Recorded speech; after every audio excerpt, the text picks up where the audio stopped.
तुलसी जी को अपने घर पर कब लगाना चाहिए, तुलसी का पौधा क्यों सूख जाता है और जब तुलसी पर मंजरी आती है, फूल आते हैं तो फिर उनका क्या करना चाहिए। हेलो दोस्तों, राधे राधे। मेरा नाम है अनु मेवाल और स्वागत करती हूँ आपका अपने यूट्यूब चैनल पर। दोस्तों, आज की वीडियो में हम बात करेंगे तुलसी जी के बारे में। हिंदू सनातन धर्म में तुलसी को पूजनीय माना जाता है और अक्सर सभी घरों में तुलसी देखने को मिलती है, लेकिन कई बार हमें ये दिक्कतों का सामना करना पड़ता है कि जो तुलसी जी है वो सूख जाती हैं। तो आज मैं आपको बताऊंगी कुछ ऐसे टिप्स और ट्रिक्स जिनके यूज़ करने से हमेशा हमारी तुलसी जी हरी भरी और स्वस्थ रहेगी।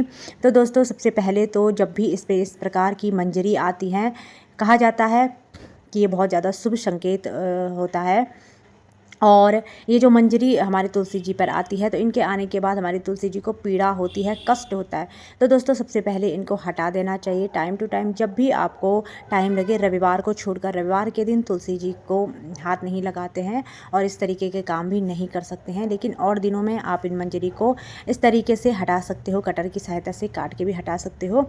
तो जब भी तुलसी जी के पौधे पर मंजरी आती है, इन्हें तुरंत हटा देना चाहिए। ऐसा करने से हम माँ तुलसी जी को इस कष्ट से, इस पीड़ा से मुक्त कर देते हैं। इसके अलावा ज़्यादा टाइम तक पौधे पे रखने से ये पौधे का सारा पोषण और एनर्जी ले लेती है, जिसके कारण धीरे धीरे हमारा पौधा सूखने लगता है। पहले पत्तियां पीली होने लगती है और फिर सूखने लगता है। आजकल बहुत दिनों से लगातार बारिश हो रही थी, जिस वजह से मैंने भी ज़्यादा ध्यान नहीं दिया और अब देख सकते हो काफ़ी सारी मंजरी इस पर आई हुई है और इसीलिए पौधा आजकल थोड़ा सा कम घना लग रहा है। लेकिन कुछ ही दिनों में, अब मैंने इनको निकाल दिया है तो कुछ ही दिनों में पौधा फिर से अच्छी ग्रोथ करने लगेगा।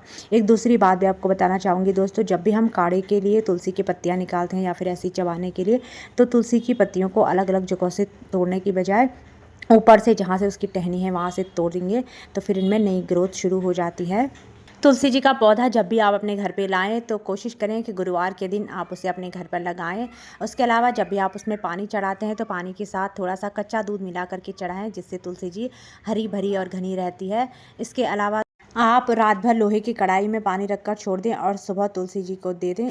दोस्तों, गुरुवार को भगवान विष्णु को और शुक्रवार को माता लक्ष्मी को ये मंजरी अर्पित करने से वे प्रसन्न होते हैं और घर में सुख समृद्धि आती है, आर्थिक कष्ट दूर होते हैं, क्योंकि भगवान विष्णु और माँ लक्ष्मी को ये बहुत ज़्यादा प्रिय होती हैं। दोस्तों, इसमें पानी तभी देना है जब ये मिट्टी सूखी लगे। ज़्यादा पानी से भी इसकी जड़ें खराब हो जाती हैं। लोगों को रोज़ तुलसी जी में पानी देना होता है, जिसकी वजह से वो ये नहीं देखते हैं कि मिट्टी गीली है या नहीं और फिर पौधा सूख जाता है।